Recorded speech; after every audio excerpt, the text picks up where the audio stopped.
What's up, man? Pat Murphy, Harrison Murphy. Shant Banosian, guaranteed rate. Here for another episode of One Drink. Cheers, buddy. Cheers. Happy Friday. Happy Friday. First question, what are you drinking? I'm drinking Cloud Candy. We're here at the Mighty Squirrel. Mighty Squirrel. I love this place. You know, it's right across the street from my office.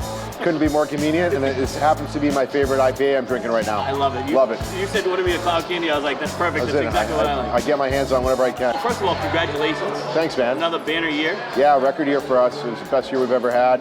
I think a lot of people had a great year last year. You know, rates came down. You know, it kind of came together this year, and I have an amazing team that's able to support what we're doing and kind of get the word out there about what we're doing.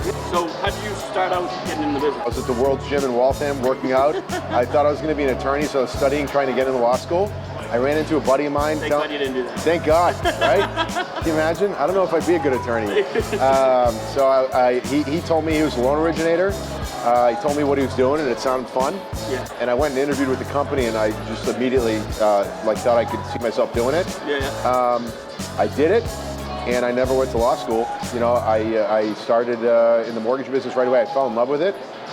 And you know, I got relocated out to New Jersey for a couple of years. I was working for a national lender, worked out there for 5 years, and I got the opportunity to come back home.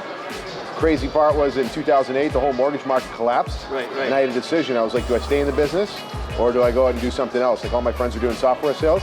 I doubled down. I opened up my own company right in Belmont Center. Yep. And you know, it took off. And you know, the last 3 years in a row, I've been the top loan originator in the country. It's all kind of coming right here in Massachusetts too. Exactly. Not doing business in New York City, not doing business in LA. All one state, right? It's all in, yeah. I mean, I'm licensed now in 28 states. Yeah. But 99% of my business last year was right here in Boston and the surrounding suburbs. However, my clients are starting to move all over the country.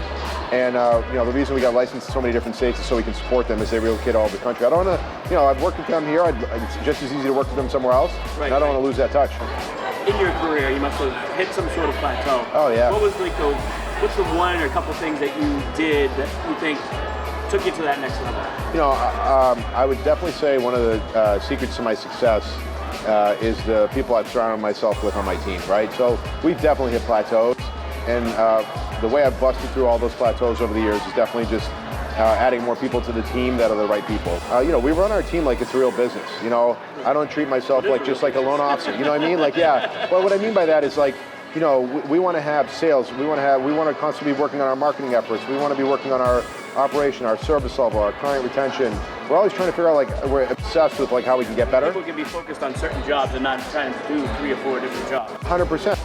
It's all about service level in this business. It's like you've got to figure out what clients want and what your referral partners want, and like nail that every single time, and then take it to a whole different level. Like you want to create like to be known as a person that's always available, always picking up the phone, always has the answers. If you don't have the answers, go out and get them. Somebody told me when I first got in the business, like, know your guidelines and know your products like an underwriter would know them. And I did, and I became, you know, this is my profession. I treat it like my profession, so I just became an expert and a nerd about lending, you know. And I studied, and I still do to this day. I keep up with what's going on, so that way, and you just become a trusted resource for everybody. Right. And you know, when you become the trusted resource, it's like this guy knows what he's doing.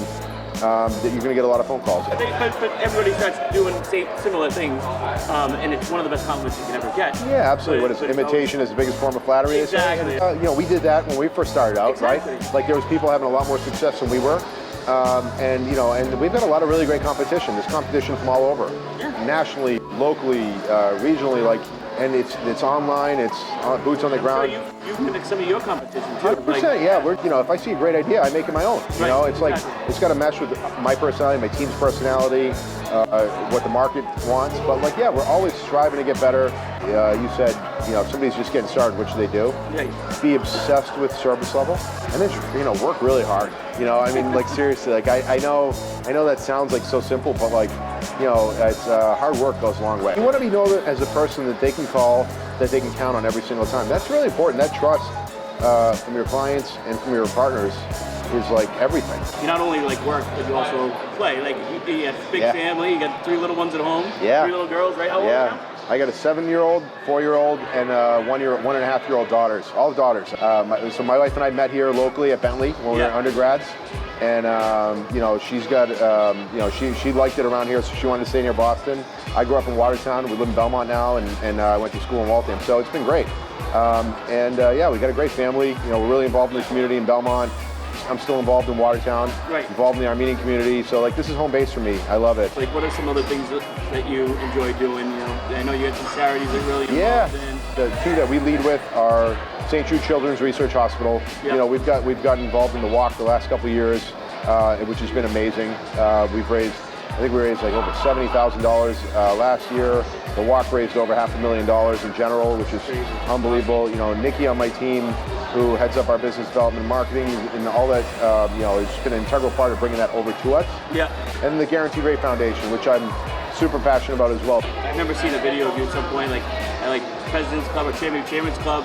Yeah, it was really cool. You know what was cool about that? It was it was at our President's Club event a couple of years ago. Yeah. And you know, everybody's getting recognized for awards, and it was a great year, and everybody's having a lot of success. So I just thought, I took a chance. I was like, hey, let's see if we can raise some money.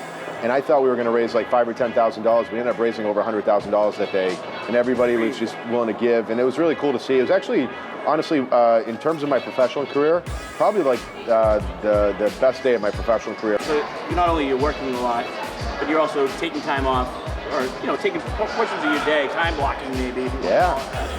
Taking time out of your day to spend with your family. I mean, it's huge. Yeah, right? I was lucky, you know, growing up as a kid, I remember my parents being at every single sporting event I had. Practices, games, like never missing them no matter where it was. And so like I want to be able to do that for my kids. So I don't want to have any regrets. Like I want to have success, and obviously professionally, but you know, we're all doing everything we do. The reason I work so hard is to, you know, provide for my family and create memories. Yeah. And so that's what I'm all about. Well, thank you very much for coming in. I appreciate it. Yeah, it was awesome, man. Cheers. Thanks. Cheers. Thanks, buddy.